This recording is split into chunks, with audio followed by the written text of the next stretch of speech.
الحمد لله رب العالمين،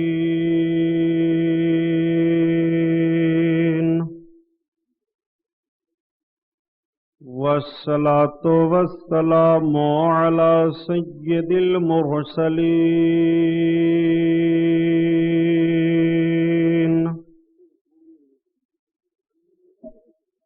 وعلى آله الطاهرين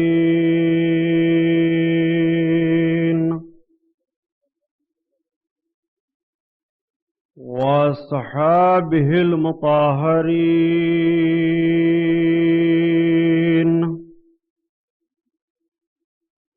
وابنه الغوث العظم الجيلاني محي الدين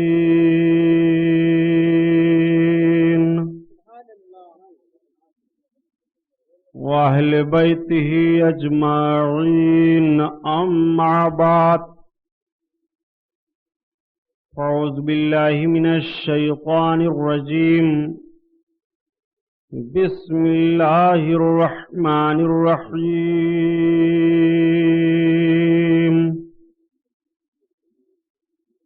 قال الله تعالى في القرآن العظيم والفرقان الحميد: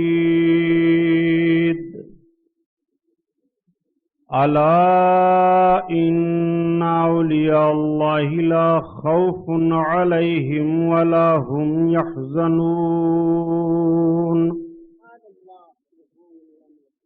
صدق الله البصير القدير، وصدق رسوله الرشيد النذير، والحمد لله رب العالمين.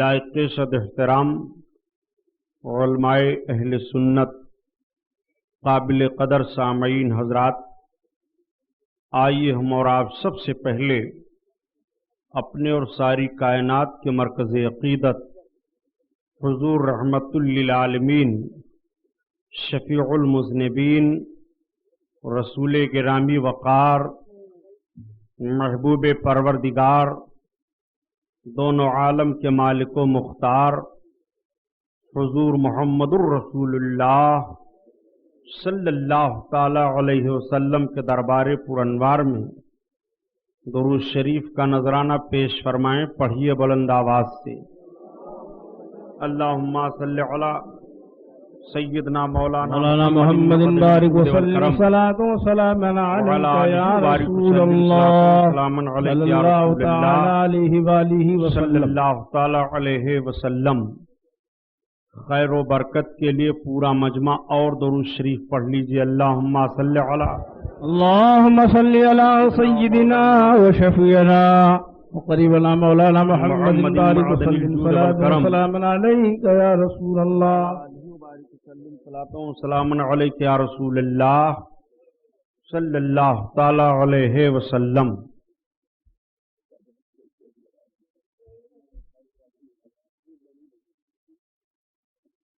حضرات،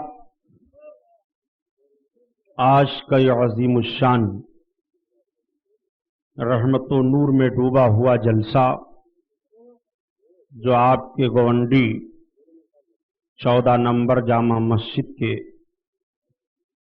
سامنے اراکین جماعت المسلمین کی طرف سے منعقد ہے، جس کی قیادت اور مکمل ذمہ داری جماعت اہل سنت کے ذمہ دار عالم دین محب گرامی حضرت علامہ محمود عالم صاحب قبلہ رشیدی، جو آپ کے اس جامع مسجد کے خطیب و امام ہیں، کے سر ہے.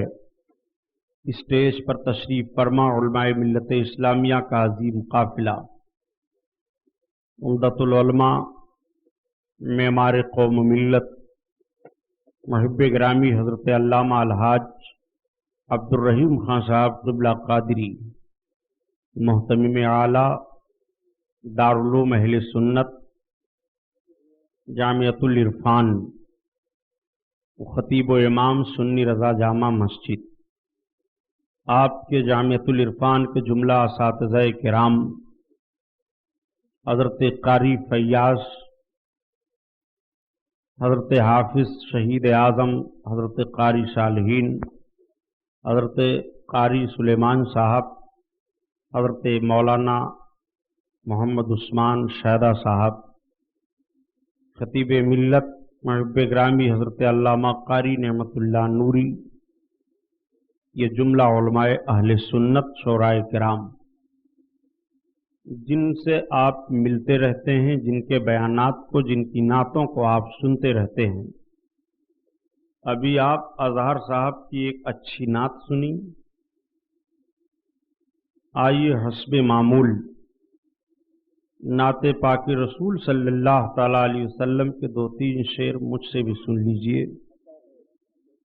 کل میں نے عرض کیا تھا کہ انشاءاللہ تعالی پیر پیرا میر میراں شاہ جیلاں سرکار غوث اعظم بڑے پیر دستگیر رضی اللہ تعالی عنہ کی مقدس زندگی کا وہ گوشہ آپ حضرات کے سامنے عرض کروں گا جس سے آپ اپنی زندگی کے نشیب و فراز میں انقلاب لائیں اور ان صالحین کرام کے مقدس نقش قدم پر چل کر کے اپنی بقیہ زندگی کو گزاریں۔ اسی کی ایک کڑی پاسبان ملت، قاطع نشدیت، سلطان الواعظین حضرت علامہ مشتاق احمد صاحب قبلہ نظامی علیہ رحمت و رضوان کی ذات گرامی بھی ہے۔ سرکار غوث اعظم بڑے پیر دستگیر سے جو حالہانہ عشق و محبت حضرت علامہ نظامی صاحب رحمۃ اللہ تعالی علیہ کے دل میں دیکھیے، واقعی یہ ان کا حصہ ہے۔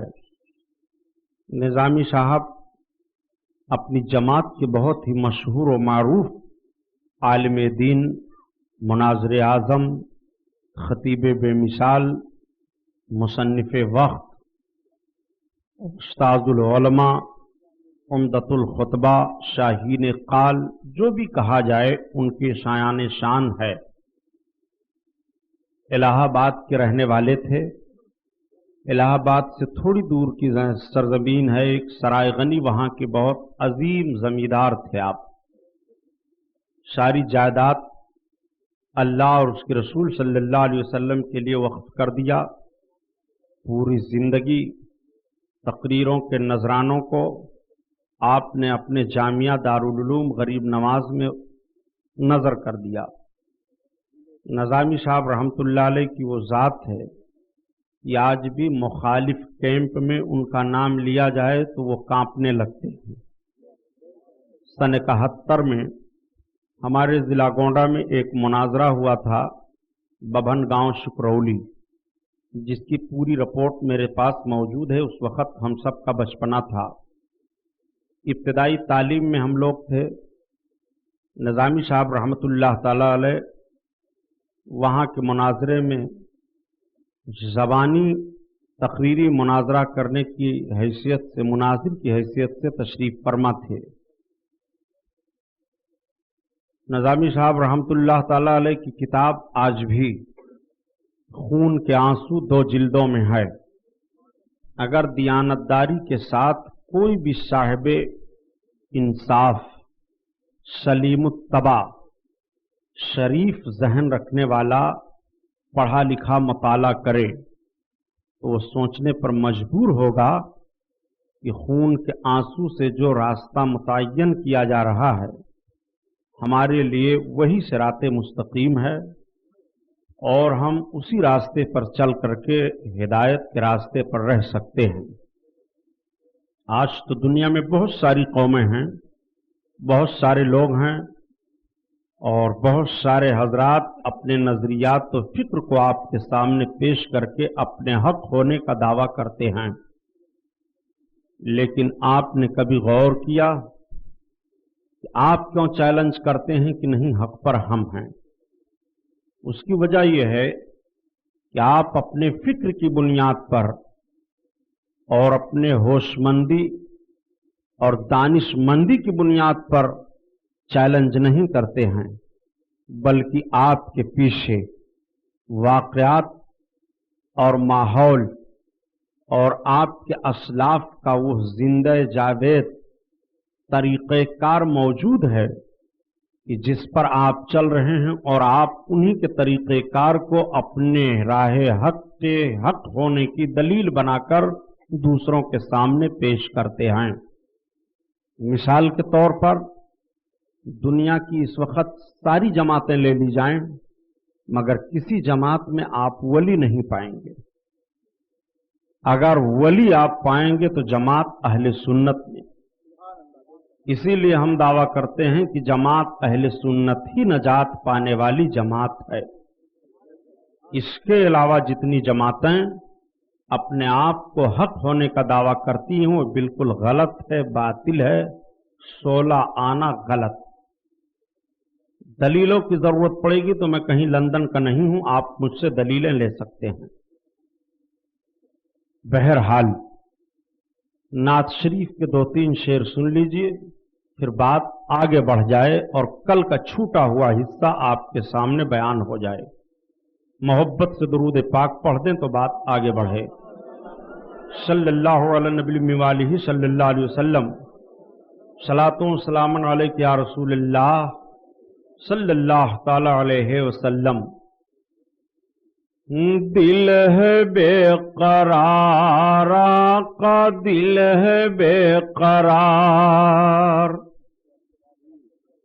دل ہے بے قرار، آقا دل ہے بے قرار، دیکھنے کو طیبہ کی بہار،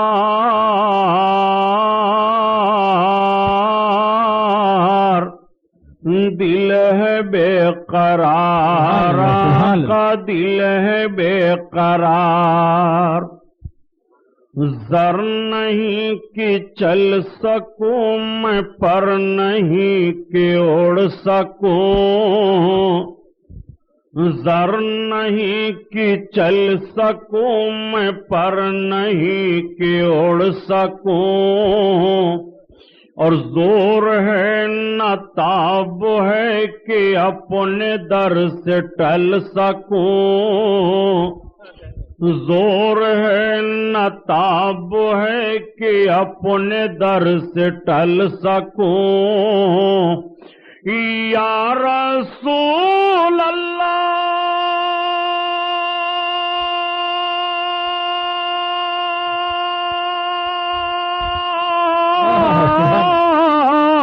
آپ گر کرم کرے تو در پہ میں مچل سکوں، در پہ میں مچل سکوں، اپنی بے کسی پہ ہوں حضور اشک بار، دل ہے بے قرار، آقا دل ہے بے قرار، دیکھنے کو طیبہ کی بہار،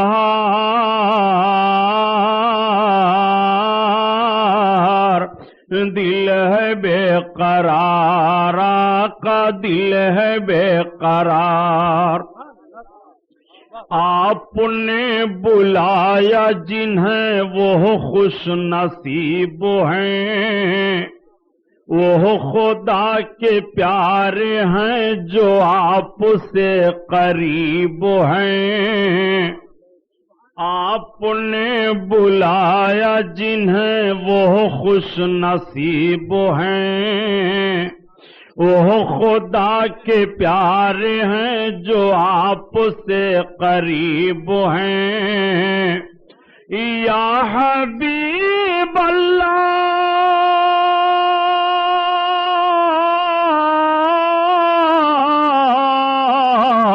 ایک نظر ادھر بھی ہو کہ ہم بہت غریب ہیں، ایک نظر ادھر بھی ہو کہ ہم بہت غریب ہیں، ہم بہت غریب ہیں، کب گھڑی وہ آئے گی، کب گھڑی وہ آئے گی ہے جس کا انتظار، دل ہے بے قرار، آقا دل ہے بے قرار، دیکھنے کو طیبہ کی، سبحان اللہ سبحان اللہ سبحان اللہ سبحان دیکھنے کو طیبہ کی بہار،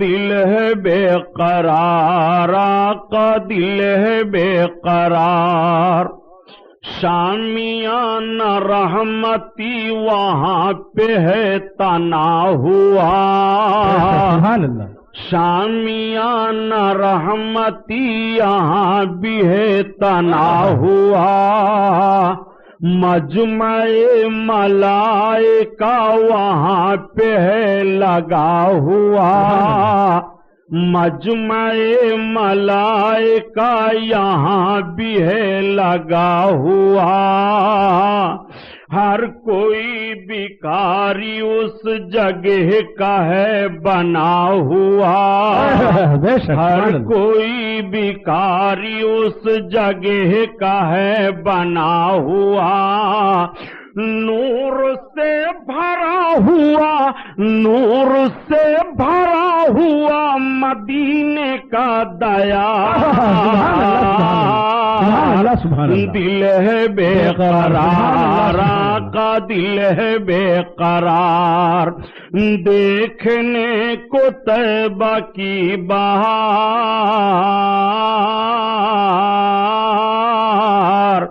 دل ہے بے قرار آقا دل ہے بے قرار، دل ہے بے قرار۔ درود پاک اللہم صلی علی سیدنا مولانا محمد معدن الجود والکرم وعلی آلہ وبارک وسلم، صلاۃ و سلام علیک یا رسول اللہ صلی اللہ تعالی علیہ وسلم۔ کی شان سے حسان بولے، فدائے حامل قرآن بولے، غلامی موتی ایمان بولے، وہ نکتہ رس دقیقہ دان بولے، ادب کا مطلع تابان بولے، وَأَحْسَنُ مِنْكَ لَمْ تَرَقَّتُ عَيْنِي وَأَجْمَلُ مِنْكَ لَمْ تَلِدِ النِّسَاءُ خُلِقْتَ مُبَرَّعًا مِنْ كُلِّ عَيْبٍ كَأَنَّكَ قَدْ خُلِقْتَ كَمَا تَشَاءُ۔ ہزار بار بشویم دہنز مشک و گلاب، ہنوز نام تو گفتن کمال بے ادبیست۔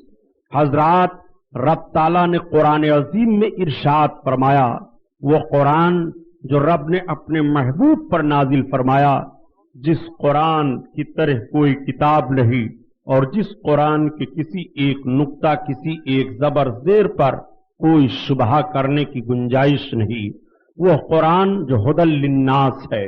رب تعالیٰ نے قرآن میں ارشاد فرمایا، الا ان اولیاء اللہ لا خوف علیہم ولا هم یحزنون، خبردار، بے شک اللہ کے دوستوں کو نہ کوئی خوف ہے اور نہ کوئی غم۔ اللہ قرآن عظیم میں اپنے دوستوں کے تعلق سے یہ بیان فرماتا ہے۔ اس کے دوست کون ہوتے ہیں؟ تو رب تعالیٰ آگے قرآن میں بیان فرما رہا ہے، الذین آمنوا وکانوا یتقون، جو ایمان لائے اور تقوی اختیار کیے، متقی ہوئے، پرہیزگار ہوئے، وہ اللہ کے دوست کہے جاتے ہیں۔ اللہ تعالیٰ نے اپنے دوستوں کے تعلق سے ارشاد فرمایا، خبردار، جو اللہ کا دوست ہے اسے کوئی خوف نہیں۔ اپنے بندوں کو خبردار کرتا ہے، اپنے بندوں کو آگاہ فرماتا ہے۔ بندوں، ہمارے بندوں میں وہ ہمارے بندے جو ہمارے دوست ہیں، ہمارے قریب ہیں، ہمارے محبوب ہیں، ان کے لیے کوئی خوف نہیں ہے، ان کے لیے کوئی خطرہ نہیں ہے، ان کے لیے کوئی غم نہیں ہے۔ آئیے آپ اندازہ لگائیے اور دیکھیے، اللہ کے حبیب صلی اللہ تعالی علیہ وسلم نے ارشاد فرمایا، آقا فرماتے ہیں کہ جب اللہ کا کوئی بندہ نوافل کے ذریعہ سے اللہ کا قرب حاصل کر لیتا ہے، نوافل، آپ غور کیجئے، آقا حدیث میں نوافل کا لفظ ارشاد فرماتے ہیں۔ علماء بیٹھے ہوئے ہیں، ان سے آپ پوچھو، نوافل میں صرف نوافل نماز ہی نہیں ہے، بلکہ نوافل میں نوافل کی بہت ساری عبادتیں ہیں۔ نوافل کے ذریعہ سے جب کوئی بندہ رب کا قرب حاصل کر لیتا ہے تو آقا ارشاد فرماتے ہیں کہ رب تعالیٰ اس کا ہاتھ ہو جاتا ہے،